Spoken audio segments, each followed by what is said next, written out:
Bonjour et bienvenue à tous.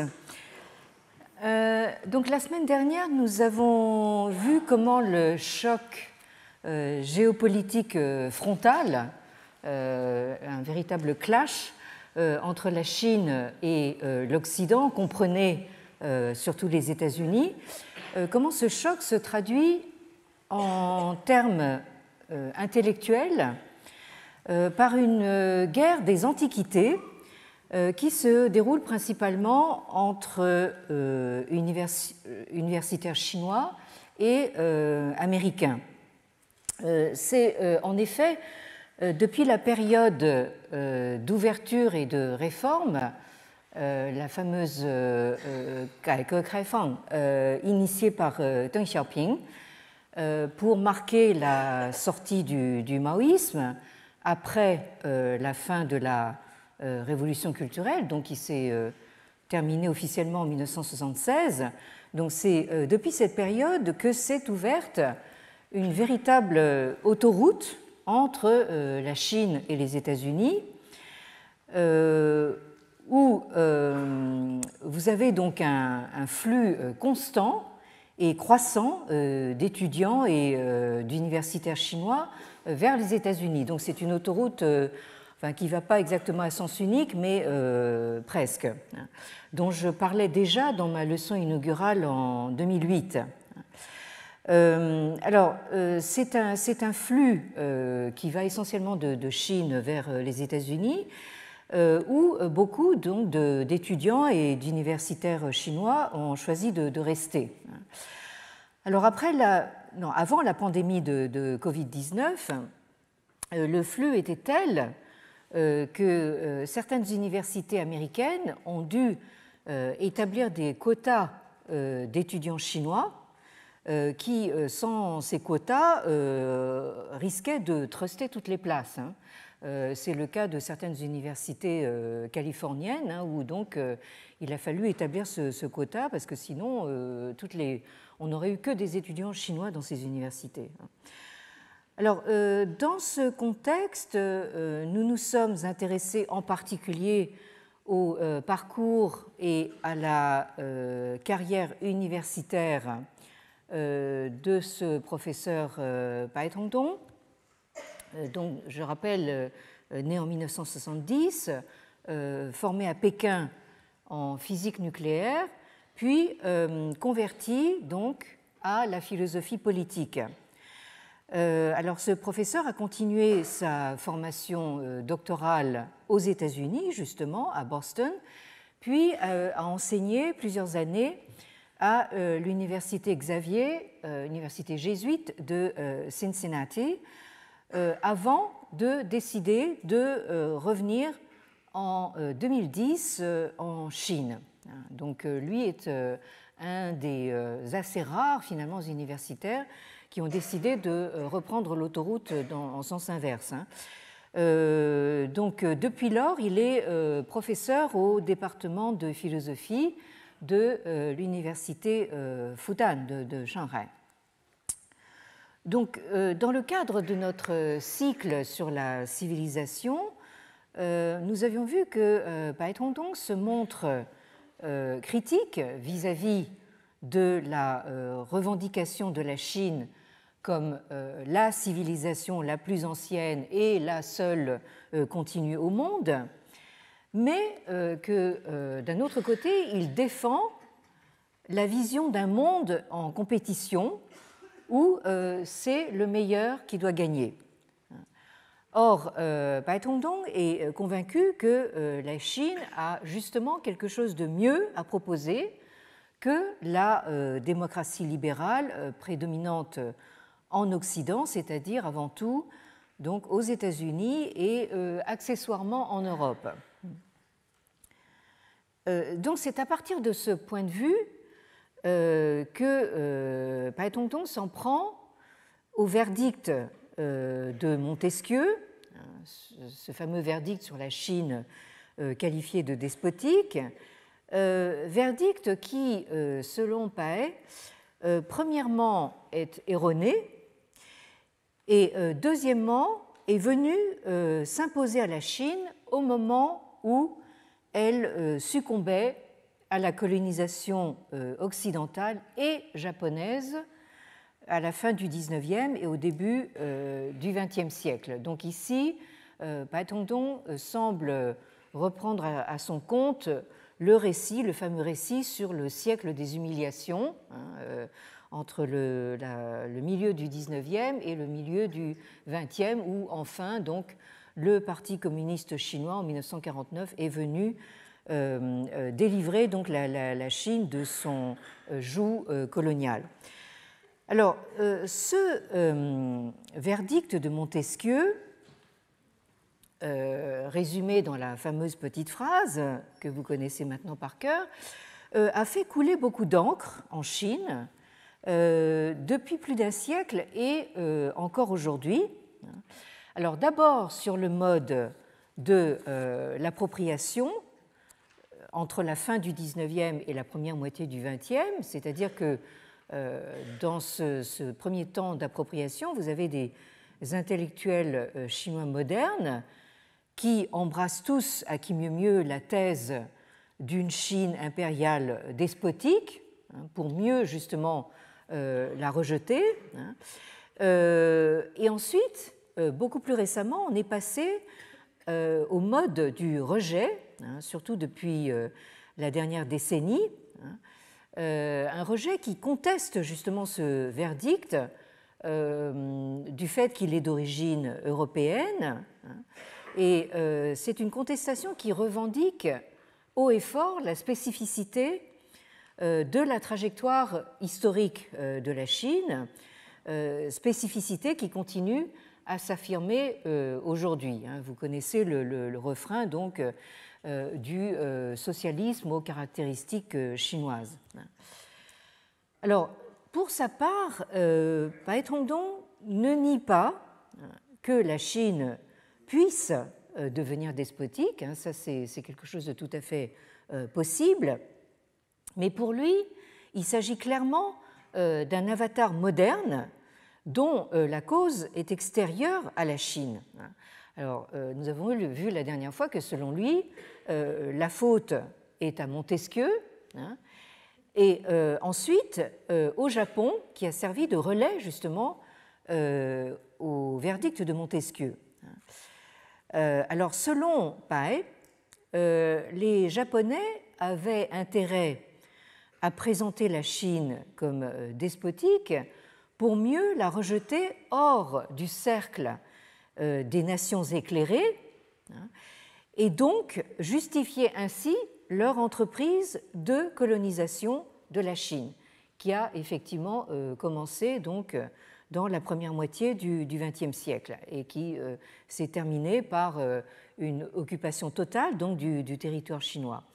Alors l'ironie tragique, toujours selon Paet, c'est que cette qualification de despotisme a été acceptée, a été avalée tout rond en quelque sorte, acceptée sans coup férir par les intellectuels chinois modernistes du mouvement du 4 mai 1919, pour qui il était vital de jeter en bloc dans la poubelle de l'histoire tout le passé de la Chine, passé donc despotique, pour pouvoir donc accéder à la modernité occidentale, qui était donc pour eux la condition sine qua non de la survie de la nation chinoise. Donc, au début du XXe siècle, vous avez ces intellectuels chinois modernes qui ne sont plus les lettrés de l'ancienne Chine, qui pensent que, enfin, qui sont confrontés justement au risque de voir la Chine carrément rayée de la carte, ça c'est un fait, et qui ont pensé que la seule issue possible, le seul moyen de sauver la Chine, c'était justement d'embrasser la modernité qui ne pouvait être, selon eux, que occidentale. Et Baetongdong va jusqu'à écrire ceci, je le cite, « Le récit autoritaire chinois, c'est-à-dire le récit selon lequel la Chine était despotique, était à l'origine un dénigrement malveillant de l'Orient par l'Occident afin de prouver la supériorité occidentale et de légitimer le colonialisme occidental. Et l'acceptation par les Chinois d'un tel récit était une forme d'auto-orientalisation et donc d'auto-dénigrement. Et ce qui est à la fois ironique et triste, c'est que ce récit du vilain chinois, il dit ça entre guillemets, est toujours populaire dans la Chine contemporaine, y compris chez certains soi-disant libéraux. Alors, petit coup de griffe du professeur Paet à l'égard des libéraux qui l'accusent tout simplement d'entretenir cette auto-orientalisation et cet auto-dénigrement et de parler de ce qu'on a pu appeler à un moment donné le Chou Lou de Zhongguoren, c'est-à-dire donc le vilain chinois. Alors, premier point, Paet souligne ici le caractère exogène et imposé de cette qualification de despotisme d'origine européenne et donc, selon lui, en conséquence, non adaptée à la réalité historique chinoise. C'est pour ça qu'il considère que cette qualification est erronée. Donc, c'est la faute à Montesquieu et Montesquieu a tort. Et deuxièmement, ce que Paetongdong reproche justement à cette notion de despotisme, c'est qu'elle est justement le résultat d'un transfert de l'extérieur, c'est-à-dire d'un processus de traduction. Alors, je vous renvoie ici aux travaux de plusieurs collègues qui ont organisé en mars 2021 un colloque sur, vous le voyez à gauche sur la diapositive, donc un colloque qui s'est tenu à Bordeaux sous la houlette de notre collègue Eddy Dufourmont, donc professeur de japonais à l'université Bordeaux-Montaigne. Donc ce colloque intitulé Montesquieu et l'Asie, traduction, circulation et usage de l'esprit des lois hors d'Europe occidentale. Et ce colloque a été repris en partie pour alimenter donc un numéro spécial de la revue Lumière, au pluriel, édité également à Bordeaux, qui s'intitule, c'est le numéro 41 de l'année 2023, donc c'est tout récent. Ce numéro spécial s'intitule Montesquieu et l'Asie, la réception de l'esprit des lois. Alors, c'est grâce à ces travaux que, en fait, nous nous rendons compte que, comme beaucoup d'auteurs européens importés en Asie au XIXe siècle, Montesquieu, qui a été l'un des premiers d'entre eux, a commencé par être présenté en japonais. Donc nous allons voir Montesquieu donc, parler japonais. Alors, c'est de cela que nous parle dans son article Eddy Dufourmont, article intitulé « Un moment de la circulation mondiale des Lumières, une première enquête sur les traductions et les usages de l'esprit des lois dans le Japon moderne naissant, 1868-1889. » Alors, ces années correspondent donc au début de la fameuse ère Meiji, donc, qui a véritablement révolutionné donc, le mode politique du Japon et qui l'a placé sur la route de la modernisation et de l'occidentalisation. Alors, Eddy Dufourmont commence par faire ressortir l'intérêt pour Montesquieu d'une société japonaise marquée par l'accès à Bunmei, c'est-à-dire la civilisation. Bunmei qui est donc la prononciation japonaise de Wenming, dont nous avons vu que c'est devenu le terme chinois pour la civilisation. Donc, encore un de ces termes inventés par les Japonais qui est passé donc comme une lettre à la poste en chinois. Alors, cette société japonaise est à la fois marquée par l'accès à la civilisation et la lutte pour les droits politiques. Donc, on retrouve ici la thématique de la civilisation que nous avions vue précédemment, intimement liée à la quête de modernisation. Et Eddie Dufourmont nous rappelle ceci, donc le Japon des années 1870-1880 est traversé par un intense mouvement de traduction de textes en langue européenne, en parallèle de transformations institutionnelles et sociales marquées par des troubles politiques.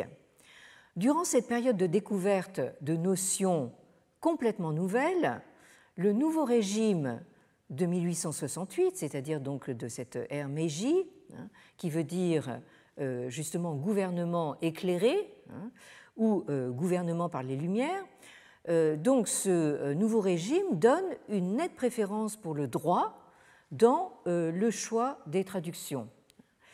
De ce point de vue, il n'y a nul hasard dans l'intérêt marqué pour De l'esprit des lois.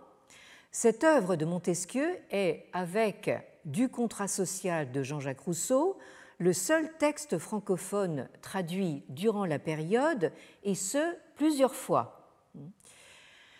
Et donc, Eddie Dufourmont remarque que Montesquieu est peut-être le philosophe européen qui a marqué le tout premier, le Japon moderne.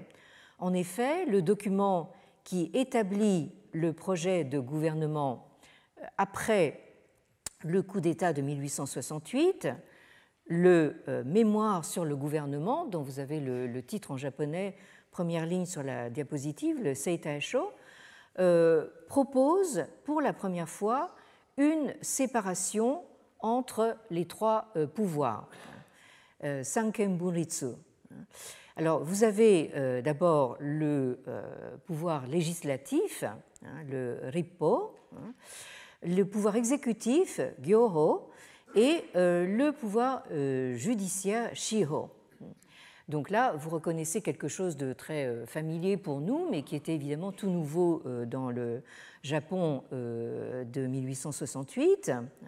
Et donc, vous voyez que cette séparation des pouvoirs distingués par Montesquieu donc, est véritablement fondateur dans ce Seitaisho qui a été décrit comme une sorte de préconstitution de l'État moderne japonais. Alors, dans le sillage justement de ce début de l'ère Meiji, vous avez des grands personnages, toute une série de grands personnages qui sont à la fois des interprètes, des traducteurs et en même temps des personnalités qui ont exercé un rôle absolument déterminant dans la transition politique au Japon. Vous avez ici ce monsieur très respectable en grand costume, donc Kato Hiroyuki, qui a vécu de 1836 à 1916 et qui nous dit ceci: le monde est un endroit très vaste et les États qui se sont formés dans le monde sont innombrables. Et pourtant, il n'y a pas plus de deux formes de gouvernement à considérer. Vous avez d'une part le Kunshu Seiji, c'est-à-dire ce qu'on appelle la monarchie en Occident, et le Kansai Seiji, c'est-à-dire ce qu'on appelle la République en Occident. Et il ajoute, à propos de ce Kansai Seiji, qu'il comprend comme justement ce qu'on appelle la République en Occident. Selon ce système, donc, il n'y a pas de souverain au-dessus du peuple de la nation, hein, et les officiers et ministres se consultent entre eux pour gérer le gouvernement. Donc, ce qu'il comprend justement dans le régime républicain, c'est qu'il n'y a pas donc de souverain au-dessus du peuple. Alors, ce que nous allons voir aujourd'hui, c'est justement, en fait, c'est tout à fait intéressant de voir comment donc les Japonais ont compris ces catégories totalement nouvelles pour eux et ont essayé de traduire dans leur propre langue, hein, essentiellement empruntée du chinois d'ailleurs, comment ils ont traduit justement ces notions absolument inédites pour eux. Alors, un autre personnage absolument déterminant dans la vie intellectuelle et politique de l'époque Meiji et tout à fait aussi déterminant pour la réception de Montesquieu au Japon, c'est le fameux Fukuzawa Yukichi, que vous voyez ici donc en tenue de samouraï traditionnelle. Il a vécu de 1835 à 1901. Alors, c'est un personnage tellement important qu'il figure sur les billets de banque japonais, hein, les billets de 10 000 yens. Ici, vous le voyez en costume occidental. Alors, dès 1866, c'est-à-dire dès avant le début de l'ère Meiji, donc Fukuzawa distinguait déjà 3 types de gouvernement. Et il le fait dans cet essai qui a beaucoup marqué les esprits, le Seiyo Jijo, c'est-à-dire donc ce qui se passe en Occident, les conditions réelles de ce qui se passe en Occident. Et dans cet essai, il distingue donc 3 formes de gouvernement qu'il appelle d'abord le Rikun, c'est-à-dire donc littéralement établir le prince, qui correspondrait à la notion européenne de monarchie. Ensuite, le Kizoku-gogi, c'est-à-dire donc ce qui serait en Europe l'aristocratie. Et enfin, le Kyowa Seiji, c'est-à-dire donc ce que les Européens entendent par république. Donc là, vous voyez que Fukuzawa adopte un vocabulaire légèrement différent de celui de Kato Hiroyuki. Et ce qui est intéressant, c'est que on s'aperçoit que pour Fukuzawa, la notion de despotisme est dérivée de cette notion de rikun, c'est-à-dire de monarchie. Pour lui, le despote, c'est un monarque qui n'a plus de limite dans l'exercice de son pouvoir, puisque il est seul à régner, il règne sans partage. Donc cette dérivation du despotisme à partir de la monarchie, c'est ce qui va justement faire la différence entre les différentes interprétations et les différentes traductions donc, au Japon. Alors, ce qui est à noter, et je dois dire que je ne le savais pas, j'ai découvert justement à l'occasion que cette notion de république, de Kyowa, donc en chinois Konghe, donc actuellement la notion de république en chinois se dit Konghe, un pays, une république, en tant que pays c'est Konghe Kuo, donc de façon tout à fait intéressante, est en réalité, encore une fois, une invention japonaise qui est due à un certain Mitsukuri Shogo, et qui a inventé ce terme de Kyowa Koku, c'est-à-dire donc de pays républicain, de république, pour traduire le mot néerlandais république.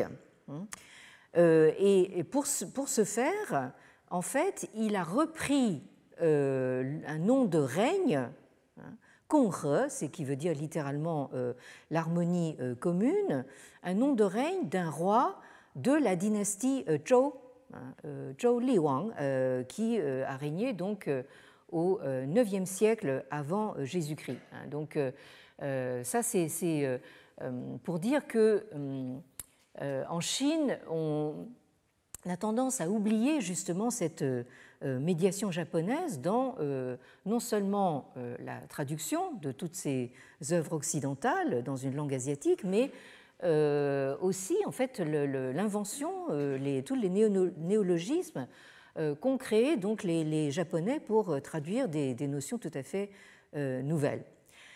Alors, pour revenir donc à Fukuzawa, c'est en 1875, l'année même de la parution des traductions de l'Esprit des lois, que Fukuzawa popularise au Japon le thème de la civilisation, Bummei donc, dans cet autre essai qui a eu aussi énormément de succès, le Bummeiron no Gairaku, les grandes lignes d'une théorie de la civilisation. Donc vous voyez la page de couverture ici.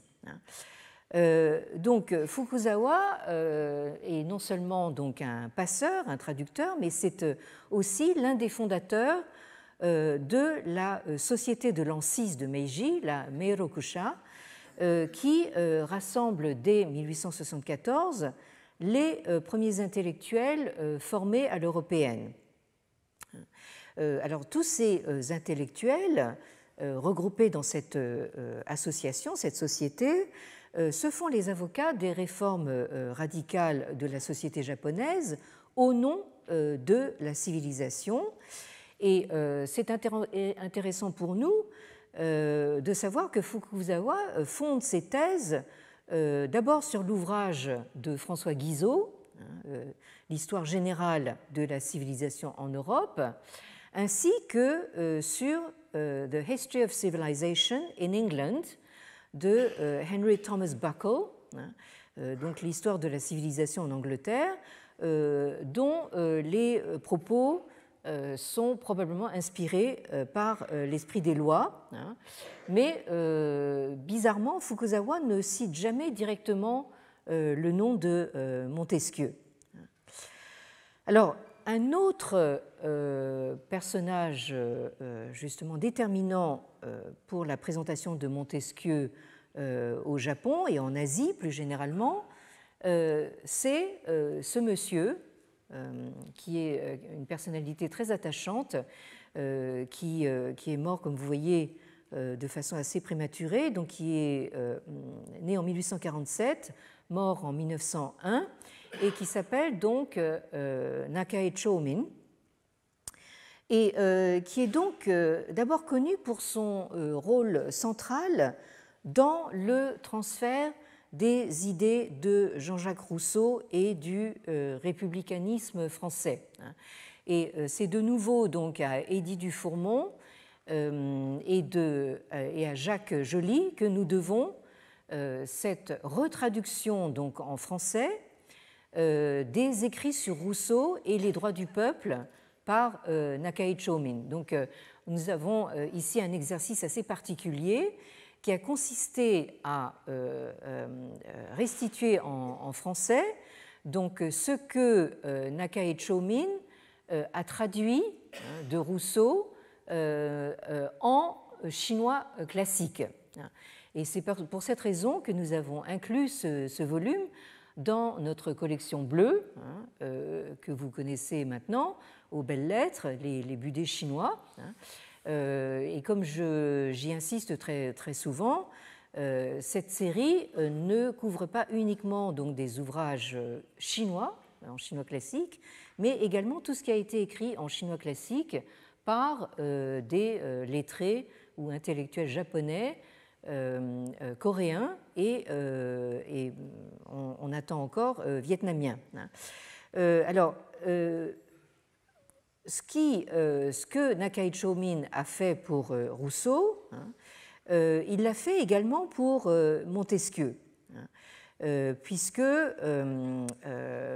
la présence de Montesquieu dans la formation intellectuelle de Chomin est tout à fait attestée, puisque Chomin a fait un séjour en France, et le mentor de Chomin à Paris, qui s'appelait Émile Accola, inclut l'esprit des lois dans sa bibliographie choisie de l'étudiant en droit.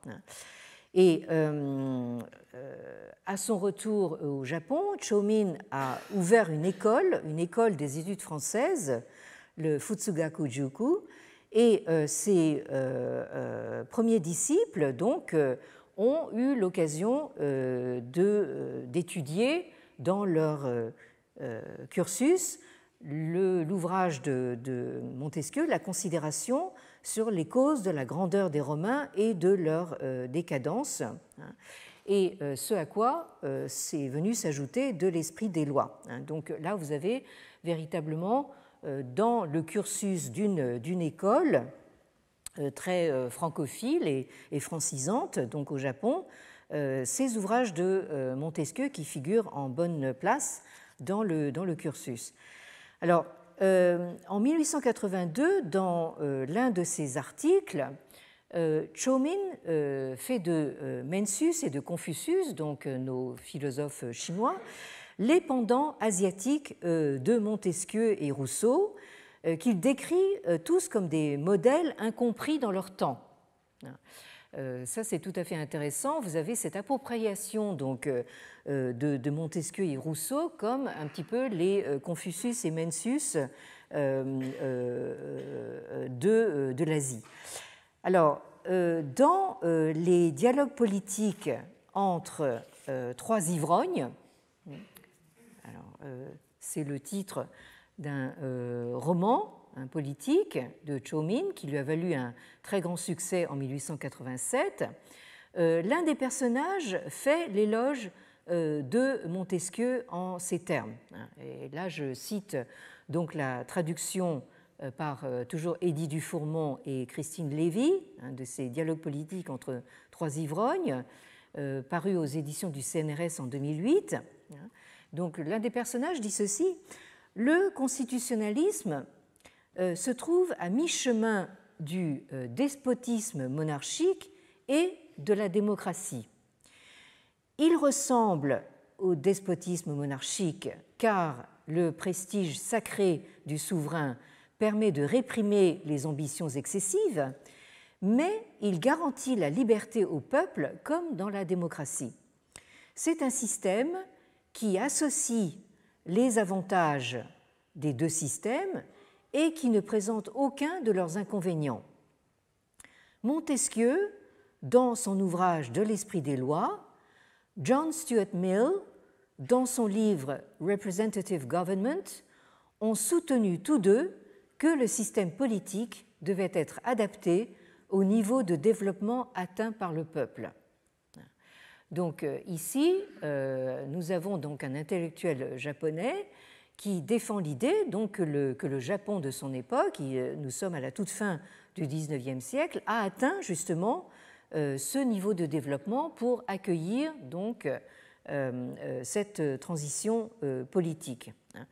Alors évidemment, la même chose ne peut pas forcément être dite de la Chine.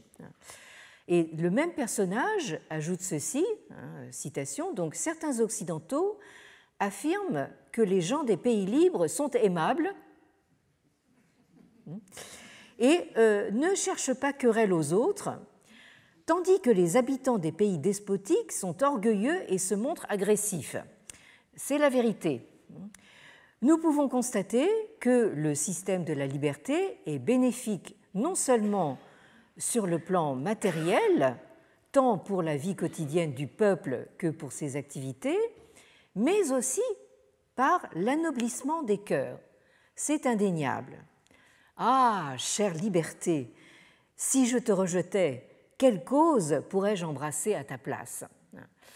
Alors, vous avez ici un ode à la liberté qui, comme les carottes, rend aimable, hein, apparemment. Donc, c'est quelque chose qui est bon à la fois donc, pour la prospérité et l'harmonie du pays, mais aussi bon pour la morale du peuple, l'anoblissement des cœurs. Alors, c'est ici que une autre collègue, celle-là de l'Université Paris-Cité, prend le relais dans ce numéro de la revue Lumière consacré à la réception de l'esprit des lois en Asie.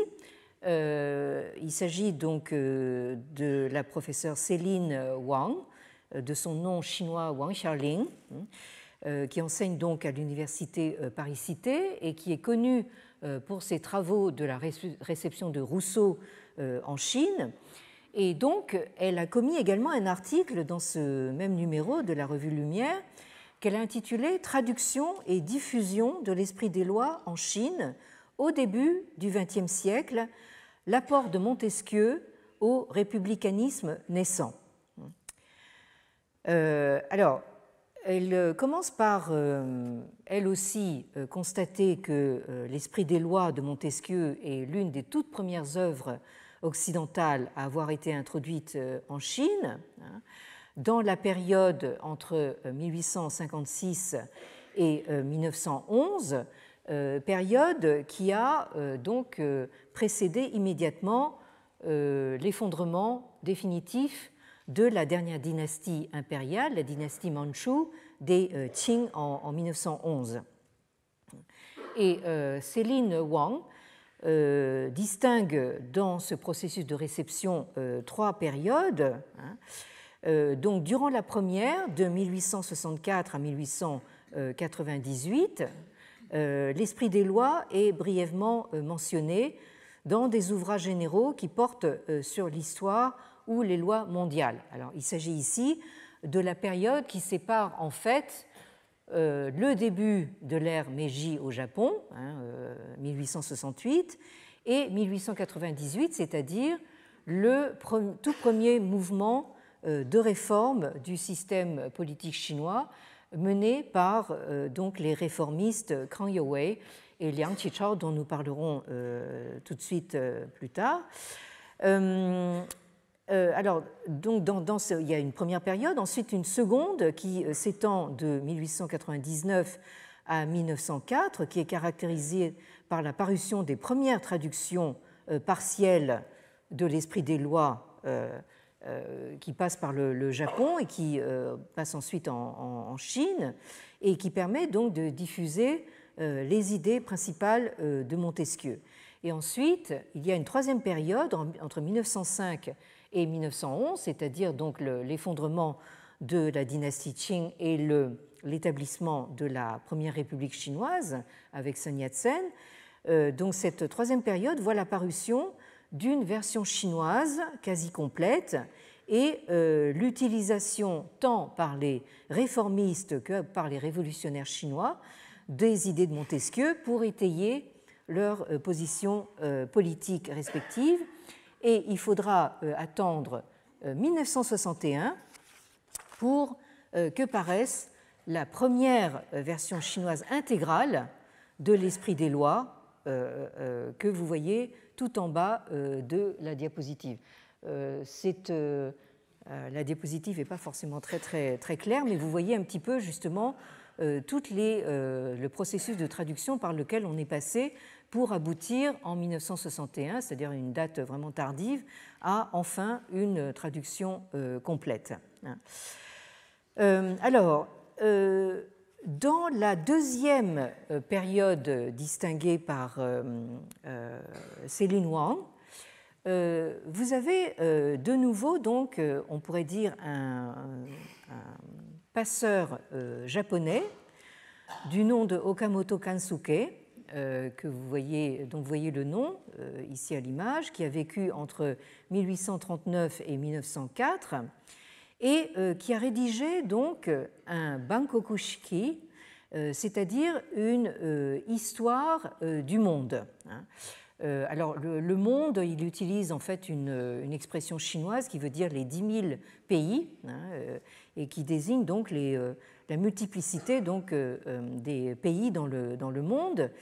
D'abord publié en 1879 et ensuite immédiatement repris en chinois à Shanghai en 1880. Et Okamoto donc fait mention des philosophes français des Lumières dans ce texte donc, qui est rendu en chinois de cette façon que vous avez à l'image et que je traduis. Donc, et qui fait d'abord référence donc à Louis XIV. Donc, après que Louis XIV eut régné avec autorité et en agissant en despote, donc c'est comme ça que Céline Wang traduit donc l'expression en rouge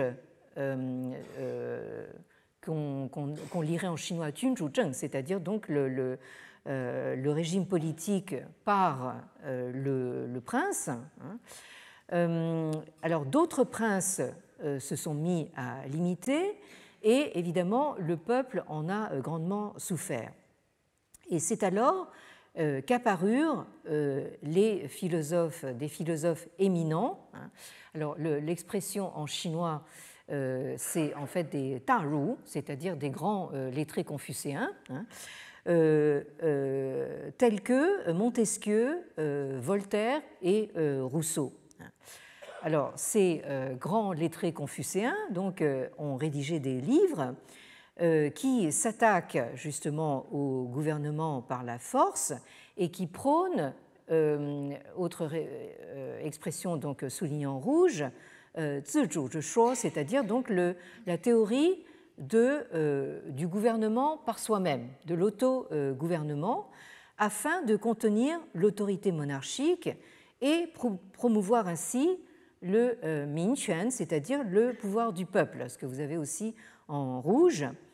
Et leurs ouvrages suscitèrent de l'enthousiasme chez les lecteurs et firent alors naître l'idée d'abolir l'Ancien Régime.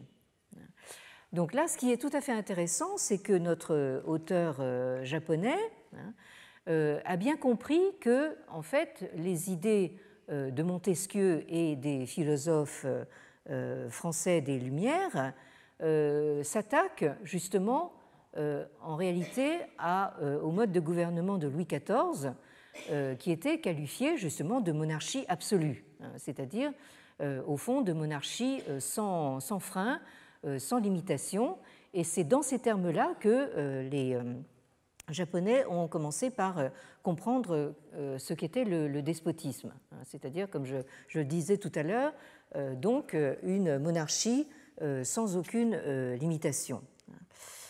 Alors, c'est ainsi que la première traduction en chinois de l'Esprit des lois a été en réalité établie à partir d'une version japonaise que vous avez ici et qui est due à donc en fait c'est un chinois de Nagasaki mais qui porte un nom en japonais, Ga Noriyuki. Alors, c'est là que vous remarquerez peut-être que la prononciation chinoise, si on prononce à la chinoise, ce serait Reliji, n'a absolument rien à voir avec la prononciation japonaise, Ga Noriyuki, bon, mais pourtant c'est le même nom. C'est quelqu'un qui a vécu entre 1840 et 1923 et qui est donc l'auteur de ce premier rendu de l'Esprit des lois qu'il a traduit sous le titre japonais de Banpo Seiri, c'est-à-dire la quintessence des lois. Là aussi, notre auteur japonais fait référence à la notion de 10 000, hein, c'est la quintessence des 10 000 lois, hein, 10 000 voulant dire donc en chinois l'infinie multiplicité. Et donc, ce premier rendu de l'œuvre de Montesquieu, qui n'est pas une traduction intégrale, est elle-même fondée sur la traduction, toute première traduction anglaise de l'Esprit des lois par Thomas Nugent en 1750, que vous avez ici, The Spirit of Laws. Et donc, ce qui est intéressant pour nous, c'est que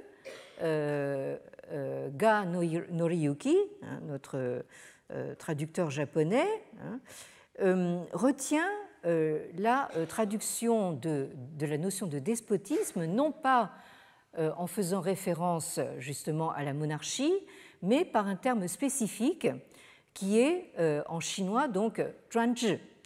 C'est le terme chinois qui a été retenu par la suite pour désigner donc le despotisme. Zhuanzhi qui veut dire donc un système de gouvernement où le pouvoir est monopolisé entre les mains d'un seul. Donc c'est ainsi que on a retenu cette traduction pour le despotisme. Alors, en Chine même, et nous abordons donc la troisième période distinguée par Céline Wang, l'une des personnalités marquantes pour justement la présentation de Montesquieu en Chine, c'est ce personnage que vous avez à droite sur la diapositive, Liang Qichao, qui a vécu de 1854 à 1921, qui est présenté ici à côté de son maître, Krang Youwei, dont j'ai parlé tout à l'heure, qui lui a vécu de 1858 à 1927. Et vous les avez ici sur une photo un peu plus nette. Vous voyez ici Krang Youwei, toujours en habit traditionnel. Et, attendez, j'ai l'impression que ici les dates de Liang Qichao sont erronées. C'est en fait 1873 à 1929. Là, comme quoi il faut toujours vérifier ses sources. Donc ici, vous avez à gauche donc Krang Youwei en costume traditionnel, donc de lettré chinois, et à droite Liang Qichao après qu'il a adopté donc le costume occidental, hein, donc à l'imitation donc de ses homologues japonais. Alors, ces deux personnages, comme je l'ai dit tout à l'heure, sont véritablement à la tête du mouvement de réforme de 1898, qui intervient donc 30 ans après le début de l'ère Meiji au Japon. Donc, on voit ici la Chine avec son métro de retard, si j'ose dire, hein, qui réagit 30 ans plus tard, notamment justement avec la montée en puissance du Japon précisément. Le mouvement de réforme de 1898 a été véritablement appelé par la défaite de la Chine face aux troupes japonaises en 1895, hein, et c'est là que justement ces réformistes chinois se sont dit il faut faire quelque chose parce que sinon donc nous disparaissons de la carte. Et donc malheureusement pour la Chine, donc ce mouvement de réforme s'est soldé par un fiasco, notamment du fait de l'intervention de l'impératrice douairière Cixi, la fameuse Cixi, et donc qui a chassé les leaders de ce mouvement, dont beaucoup se sont retrouvés au Japon, en particulier Liang Qichao, qui a découvert au Japon toutes les idées nouvelles importées d'Europe, avec un important catalogue de traductions japonais de ces œuvres occidentales, et qui a donc commencé à procéder à justement un transfert du Japon vers la Chine, donc de ces mêmes œuvres. Alors, Liang Qichao a créé à cette fin plusieurs périodiques, dont les plus influents ont été le Qingyi Bao, c'est-à-dire le journal des discussions Qing, c'est-à-dire pures, entre 1898 et 1901, et le Ximin Congbao, c'est-à-dire le magazine du Nouveau Peuple entre 1902 et 1907. Alors, dans ces deux périodiques, Liang Qichao s'applique à faire connaître les penseurs occidentaux les plus marquants par une série d'articles qui a été inaugurée précisément avec Montesquieu et Rousseau. Alors, l'un de ces articles qu'il a intitulé donc Fa Li Xue Da Jia Meng de Sijiu Zhe Xue Shuo, c'est-à-dire donc la doctrine de Montesquieu, éminent théoricien des lois, comporte une introduction, une présentation des idées principales de l'esprit des lois et une conclusion qui souligne l'apport de Montesquieu à d'importantes réformes politiques et législatives en France et ailleurs. Et alors, même au Japon, et ça nous rappelle une situation actuelle, Liang Qichao est obligé de publier sous pseudonyme, donc il ne signe pas sous son nom, mais il signe sous le pseudonyme Zhongguo Zhe Xinmin, c'est-à-dire donc Nouveau Peuple chinois. Alors, on s'aperçoit que justement dans cet article sur Montesquieu, en fait, il s'agit d'une traduction remaniée de la section consacrée à la philosophie sociale de Montesquieu dans un ouvrage français qui est l'histoire de la philosophie d'Alfred Fouillé, 1838-1912, professeur de philosophie à la Sorbonne. Donc, notre Alfred Fouillé a publié en 1875 à la librairie Delagrave cette histoire de la philosophie qui s'est trouvée traduite en japonais par notre cher Nakae Chōmin en 1886. Vous voyez donc la réactivité donc des Japonais qui traduisent en l'espace de 10 ans des ouvrages parus en Europe.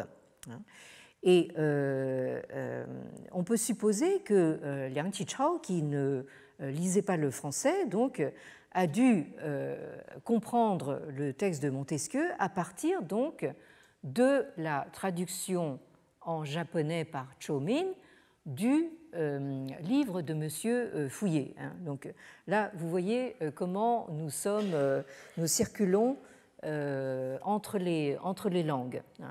Et ça, véritablement, c'est le propre du Japon, et notamment du Japon moderne, d'avoir été véritablement un centre, une plateforme de traduction. Le Japon qui, j'ouvre une toute petite parenthèse, qui se trouve en fait un peu dans la même situation, alors mutatis mutandis évidemment, que la Rome antique vis-à-vis de la Grèce.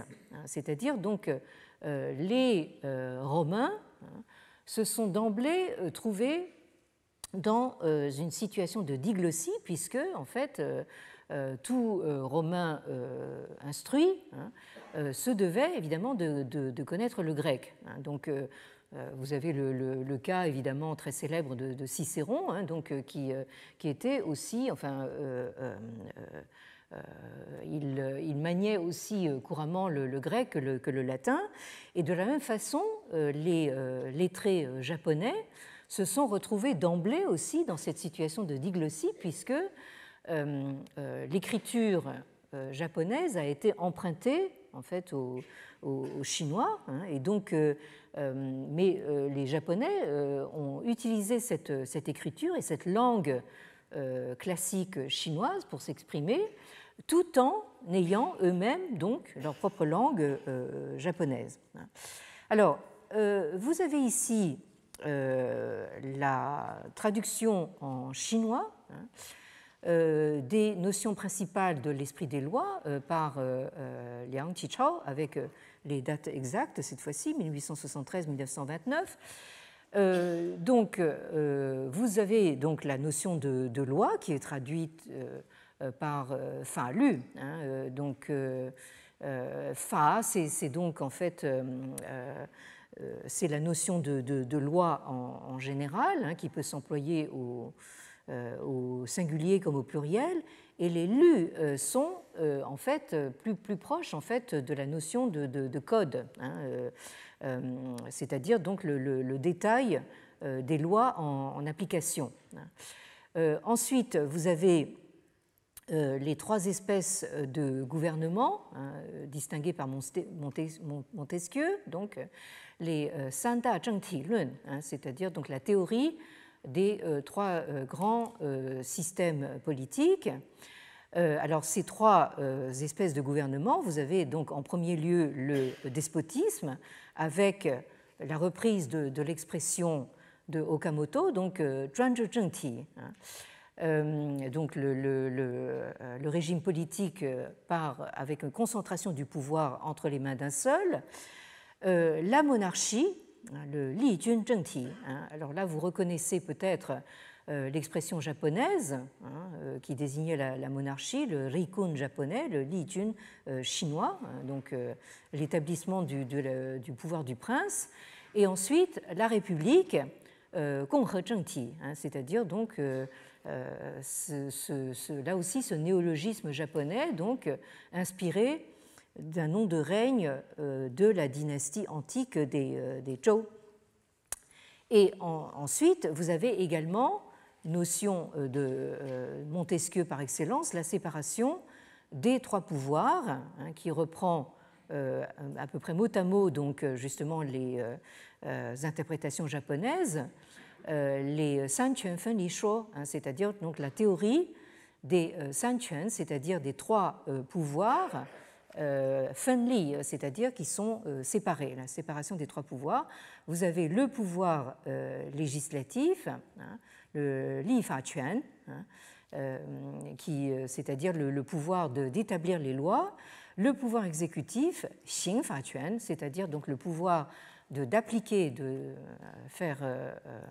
mettre en application les lois, et enfin le pouvoir judiciaire, le Si Fa Quan. Alors, vous reconnaîtrez ici, en prononciation chinoise, exactement la même terminologie que nous avions vue chez nos traducteurs japonais. Alors, je vais devoir m'arrêter ici. Nous reprenons ceci la prochaine fois, mais il me semblait justement nécessaire de nous arrêter assez longuement justement sur cette médiation japonaise qui est assez, comment dire, maltraitée par notre Bai Tongdong, qui justement accuse les Japonais justement d'avoir voulu imposer tout cela à la Chine pour des raisons colonialistes. Je trouve que c'est un peu vite dit. Je pense que là, le Japon a joué véritablement un rôle déterminant dans la transition politique en Chine vers la modernité. Donc c'était absolument nécessaire de nous arrêter là-dessus. Nous continuons la semaine prochaine, si le Bouddha nous prête vie, évidemment. Merci.